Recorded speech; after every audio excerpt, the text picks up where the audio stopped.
another Pay Me No Mind sports and entertainment video. My name is Wood.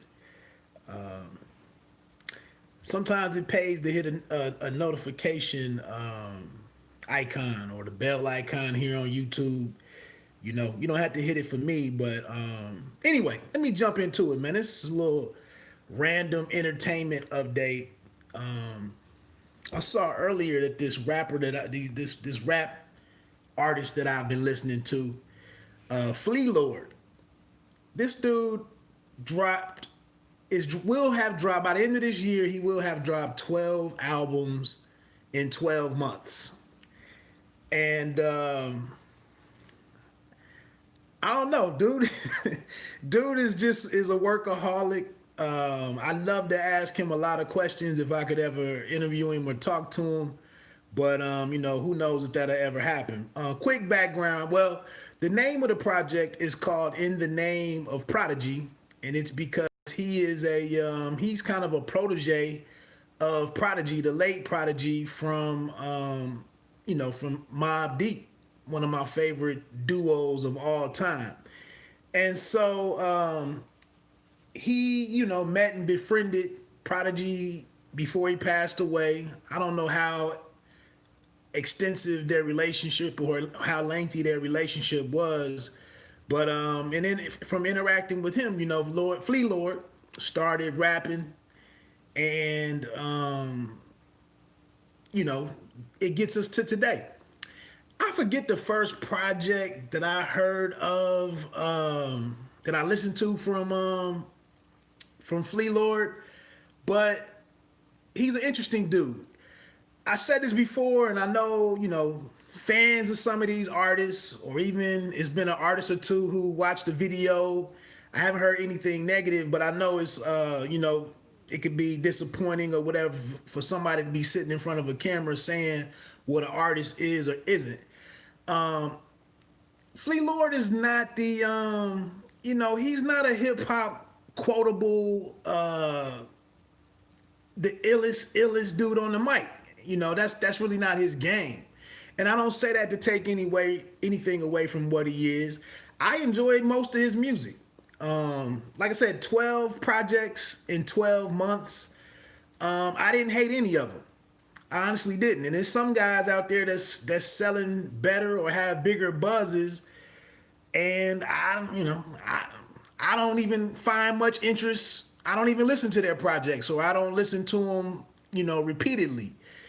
I enjoy Flea Lord. I love his enthusiasm. And this thing that I just checked him out on his live stream where he ran down the names. Actually, he just played all 10 tracks.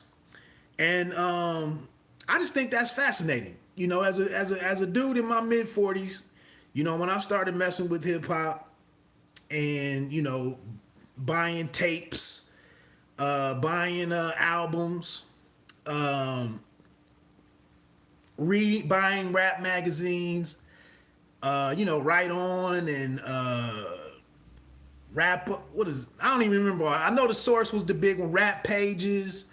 Going through all of that era and following it, the video shows, the weekly video shows, the morning rap shows on Saturdays. I think it might have been, and just never, my interest in it never kind of dying. But now we're years removed from really having anything on TV. I haven't watched Revolt TV in a year or so, but all of the 106 in Park, the Basement, Yo Raps, Yo MTV Raps, Rap City, all of that stuff gone now. And a lot of the coverage of the genre, the culture, a lot of that happens here on YouTube. But for this brother to take out his time and, to advertise and promote that he was going to go live at 5 p.m. Eastern, he just had that he was going live, and in the name of the album, in the name of Prodigy. And, I just kind of tucked it in the back of my head and was like, okay. And I happened to be shutting down from work at 5, and then I think I got the notification or saw that, he was going live. And I was like, oh, yeah, let me check that out. I get in there and he was talking through a couple of things, and then he starts playing the album. A couple of months ago, Sky Zoo, he did the same thing with his most recent album. I can't even think of the name of it. Something about Miles. Was it Milestone or Milestones?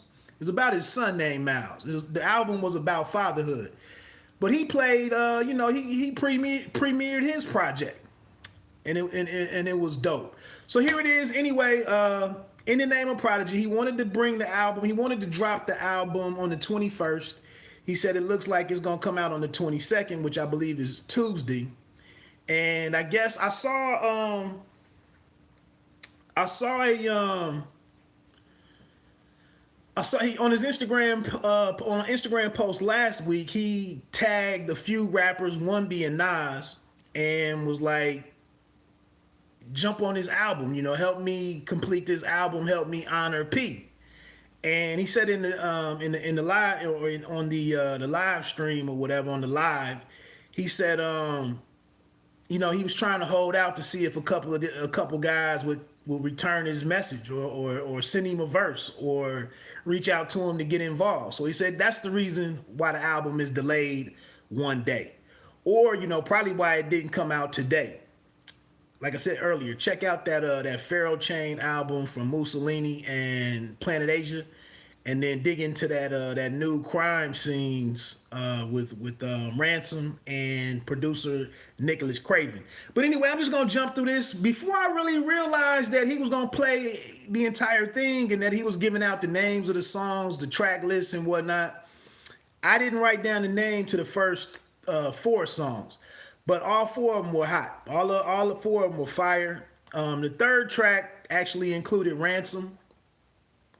It was a dope record. I don't even remember the name of it. I don't even remember what he said. But Ransom did his thing. It's a dope track. Oh, another note. The entire project is produced by Havoc. The surviving member of Mobb Deep. And that's one thing why I was so excited to listen to the project, and so excited as I was listening to the tracks. Sometimes, some of the older school guys, and I always wonder about this, like some of the dope producers throughout the years, how come they disappeared? Like, how come they can't continue to produce music and to continue to be current and to earn money, and be active in the genre and whatnot? And Prodigy had the song on Conway's album from a few months ago, From King to a God. I can't even remember the name of the song now, but the beat was just disgusting. It was crazy, and it was Havoc. Havoc produced it. I also watched what is that? I can't even remember the name of the YouTube channel, but they had the something roulette, music roulette or whatever, but I don't think that the series is going anymore. But they had maybe 60 producers, 50 producers that went on there, and they themselves, and then they went into a record store, picked out 3 albums, blindfolded, and then they went back to their studio and made a beat. I can't remember the name. It was something roulette, but they would show you how they make beats. And then, at the end of it, they would play the beat that they made and just, say a little something. But anyway, I saw Havoc on there, and Havoc's beat, a lot of the beats from a lot of the producers weren't all that great. But you could tell with some of them, they would come across something that they really wanted to use, and they would sit it to the side. They wouldn't even mess with it. And then they just make something else. But Havoc's beats, I don't think that was a good format for Havoc. You only got so much time. You got a camera guy there or a camera crew or whatever following you around. You got to get it done. And a lot of guys, like I said, they weren't that great in that format. And Havoc's beats were just kind of okay. And I was like, damn, did Havoc lose it? Did he fall off? Can he not create anymore? But listening to these 10 tracks, the brother is all right. The brother is all right. Anyway, like I said, track 3 has Ransom on it. Track 4, Busta Rhymes. Flea Lord was able to get Busta Rhymes. That's dope for Busta Rhymes to answer the call and to help out Flea or Lord. Track 5 was called All for the Goat and features Conway. The first 5 beats were all ridiculous in my opinion. They were all just straight fired, all of them. Track 6 was only it was a solo record by Flea Lord. It was called 1 a.m. Music. It was solid too. Track 7 featured Wu-Tang's Raekwon. I couldn't tell what the name of this one, if he said Mood Warriors or Woo Warriors. Something Warriors. But that track was pretty hot. Track 8 was called Raise the Bar. It's featuring a female MC named Santana Fox. That's actually P's daughter. That's actually Prodigy's daughter. She had a unique voice and a kind of a different delivery, to be honest. But the song was pretty dope. Something I'd need to listen to again. It had a bit of a different beat from everything else that was on there that I heard. Track 9 was called Mac in the Engine. I think that's a bar from the infamous album. Somebody, I don't know if that was Big Noid that said that or whether it was P, but I think the title was called Mac in the Engine. That one, I believe, features Ito, who has become one of my favorite dudes of 2020 as well. Ito, Planet Asia, Willie the Kid. It was one other guy that stood out. I mean, Ransom came back and had a hell of a year, 5 projects in total. Ransom was a guy that I reconnected with this year. That's pretty much it. And then Flea, I guess. And then track 10 was called Bound to Take Losses. That's the only one that Havoc actually raps on. And it was dope as well. So that's it. 10 tracks. You know, and that's another thing. A lot of these projects now, 10 tracks, you know, maybe 11. No interludes on here. But it's just kind of odd in how you how you listen to music. Who has time to listen to 12 albums in 1 year? You know, one thing. And then you know,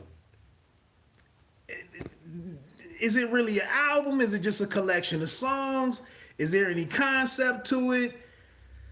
I don't know. It just gives me a ton of questions. But like I said, with this one, with it being intended to, in memoriam to, in remembrance of the late Prodigy, I fully understand it. Great to see Havoc active again. And it's good to see him pop up on a couple of occasions this year. This also has me highly eager to hear this Method Man album that's produced by Havoc exclusively. They haven't got this DAZN going on over here. Damn, Ahmedov's already fighting. So yeah, I'm really interested in hearing what Havoc can do for this Method Man joint that's supposed to be dropping. So that's it, man. It was just something to celebrate. I'm looking forward to hearing this, putting this into the rotation, checking it out on my own. Again, getting the titles to those first 2 or 3. I got something to do for my manager. So let me jump on off here, man. Like I said, plenty of hip hop to enjoy this weekend. Take it all in. Let me know what your favorites were. That's it, man. My name is Wood. Pay me no mind, sports and entertainment. You don't have to be great to start, but you have to start to be great.